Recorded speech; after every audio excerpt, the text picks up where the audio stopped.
प्रणिती शिंदे भाजपमध्ये आल्या तर आम्ही त्यांचे स्वागतच करू, पण त्यांना अशी कोणती ऑफर देण्यात आली नाही. शिंदेंची फॅमिली सुशिक्षित ऑन मोदी दौरा. मोदीचा दौऱ्यामध्ये एकाच दिवशी 3 कार्यक्रम आहे. 15,000 घराचं लोकार्पण होईल. ते करून ते निघतील. माझी इच्छा आहे त्यांनी सिद्धेश्वराचं दर्शन घेऊन रोड शो करावा. संमेलनाला माननीय 88व्या नाट्य संमेलनाला सोलापूरला झालं होतं. त्यावेळेला माननीय सुशील कुमारजी शिंदे हे केंद्रीय ऊर्जा मंत्री होते आणि त्या नाट्य संमेलनाचे स्वागत अध्यक्ष होते. 88व्या संमेलनानंतर आता 100वा पुन्हा सोलापूरला आहे. म्हणजे राज्यात 6 ठिकाणी 100वा आहे. पिंपरी चिंचवड आत्ताच झालं, तसं सोलापूरला आहे. त्या संमेलनाला 27 तारखेच्या उद्घाटनाला त्यांनी स्वतः ते खूप चांगले कलाकार, अनेक महाविद्यालयीन जीवनात त्यांनी नाटकांमध्ये भाग घेतलेला 88वा नाट्य संमेलनाचे अध्यक्ष होते. म्हणून आम्ही निमंत्रण द्यायला आलो होतो की तुम्ही 27 तारखेला उद्घाटन त्याला यावं.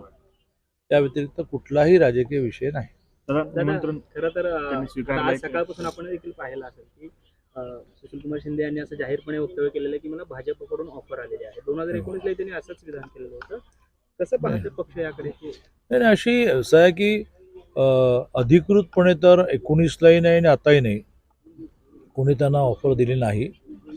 शेवटी नात्याच्या आधारे, रिलेशनच्या आधारे हाय सुशीलजी येणार की नाही किंवा मुलीला जरी पाठवणार की नाही असं कोणी म्हटलं असेल. नितीनजी गडकरींसारखे आमचे नेते हे जगनमित्र आहेत. आताही अनेक आठवणी त्यांनी गडकरींच्या काढल्या.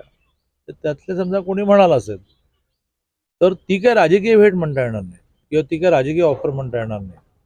राजकीय भेट ही तुम्हाला वर्षानुवर्ष कळत नाही कधी झालेली, इतकी ती गुप्त असते.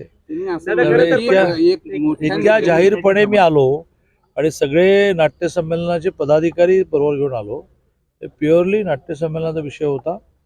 जेव्हा केव्हा त्यांची राजकीय भेट होईल, माहित नाही होईल की नाही, त्यावेळेला तुम्हाला कधी कळणार पण पण नाही. दादा तरुण प्रणितीताई या खूप तरुण तडफदार आहेत आणि नेतृत्व क्षमता चांगली आहे. 3 वेळा आमदार म्हणून निवडून आलेत. आज आमच्या प्रदेश अध्यक्षांसहित, प्रवीण दरेकरांसहित सगळ्यांनीच असं म्हटलं की सुशील कुमार शिंदेसारख्या काही फॅमिलीज या महाराष्ट्राच्या राजकारणामध्ये अतिशय सुसंस्कृत फॅमिलीज म्हणून प्रसिद्ध आहेत की ज्यांच्यावर कधीही कोणी शिंतोडे उडवलं नाही. त्यांच्याच पावलावर पाऊल ठेवून प्रणितीताई पण आहे की ज्या आक्रमक आहेत पण सर्वसामान्य माणसाच्या प्रश्नासाठी आक्रमक आहेत. तर अशी सुसंस्कृत फॅमिली, अशा आक्रमक प्रणितीताई त्या भारतीय जनता पार्टीत आल्या तर आम्ही स्वागतच करू. पण अशी कुठलीही ऑफर ना बीजेपीने दिली किंवा अशी कुठलीही इच्छा ना त्यांनी व्यक्त केली. मोदी साहेब सोलापूरला येणार आहेत. कशा पद्धतीनं भाजपच्या कार्यकर्त्यांमध्ये उत्साह आणि तयारी कशी, दौरा कसा असणार आणि रोड शो असणार आहे? भारतीय जनता पार्टीच्या कार्यकर्त्यांमध्ये प्रचंड जल्लोष आहे. माननीय मोदीजी हे वेगळ्या वेळेला सोलापूरला आले. त्यांनी प्रत्येक वेळेला सोलापूरच्या सर्वसामान्य माणसांनी उत्स्फूर्तपणे त्यांच्या सभांना उपस्थिती लावलेली आहे. आणि आता थोडं कार्यक्रमाचं ठिकाण दूर आहे, जवळजवळ 12 किलोमीटर लांब आहे. जाण्या येण्याच्या सुविधा इतक्या अजून झाल्या नाहीत तिथे.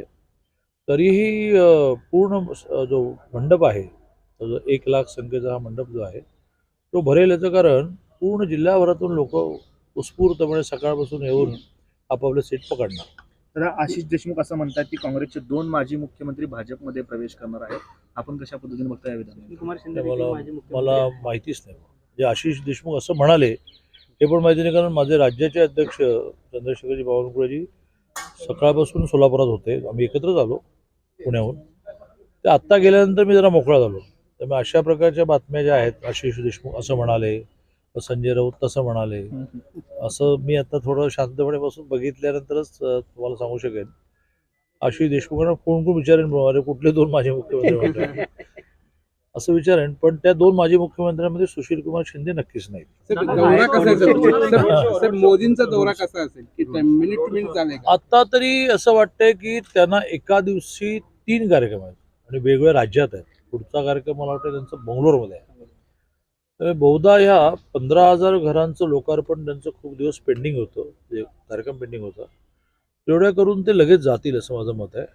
माझा प्रयत्न असा चालला आहे की सिद्धेश्वराच्या मंदिरामध्ये त्यांनी दर्शनाला यावं. त्याला जोडून एक छोटासा रोड शो करावा. पण त्यांचं कार्यक्रमाचं ठिकाण जे आहे ते कुंभारी आहे, तिथे 3 हेलिपॅड केले. मग तिथे उतरा, गावात या, पुन्हा तिथे जा. हे त्यांच्या वेळापत्रकात बसत नाही असं दिसतंय. पण असाही विषय आला आहे की अजूनही गड्डायात्रा चालू आहे. ती 20 तारखेपर्यंत चालेल. खूप गर्दी आहे. ते आज आमचे राज्याचे अध्यक्ष बावळकुळे जाणार होते. मग गर्दी पाहता ते म्हणाले मी आता 19ला जाईन. त्यांना बरेच दिवस सिद्धेश्वराचं दर्शनही घ्यायचं आहे. एखाद्या वेळेस तेवढ्यापुरते आले असे होईल, रोड शो होणार नाही.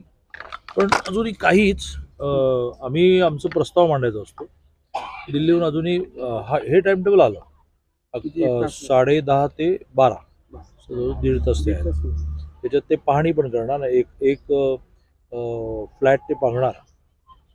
त्याच्यानंतर बाकीची सगळी उदाहरणं स्टेजवर करणार. दादा, तुमच्या त्या विचारमंत्र्यांच्या बैठकीमध्ये आपण असं म्हणालात की कार्यकर्त्यांनी भाजपला मोदींजींना काही गिफ्ट द्यायचं असेल तर ते वेगवेगळ्या पद्धतीचे गिफ्ट असावे, विशेषतः इतर पक्षातील लोक देणार असेल तर तसा गिफ्ट द्यावा.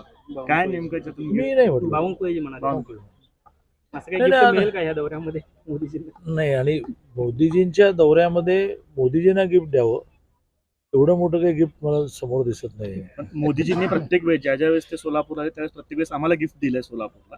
या दौऱ्यात सोलापूरकरांना काही वेगळं गिफ्ट मिळणार आहे ते सोलापूरकरांच्या जवळजवळ बहुतांश मागण्या त्या त्यावेळेला आपण मोदीजींकडे केल्या, मोदीजींचा मान्य केला. त्याचा मोठा रे प्रकल्प आहे की ज्याच्यामध्ये हे होऊच शकत नाही, ते सुद्धा अडम मास्तरी मान्य करतो. असा एखादा पेंडिंग विषय हा आपण त्या दिवशी प्रास्ताविकामध्ये मांडू. आणि त्यांचं अटेंटिव्हनेस इतका आहे की त्या प्रास्ताविकात मांडलेल्याचे सुद्धा ते नंतर त्यांच्या ऑफिसकडून विचारणा येते की भाई इसका प्रस्ताव भेजो, त्याचे डिटेल्स पाठवा.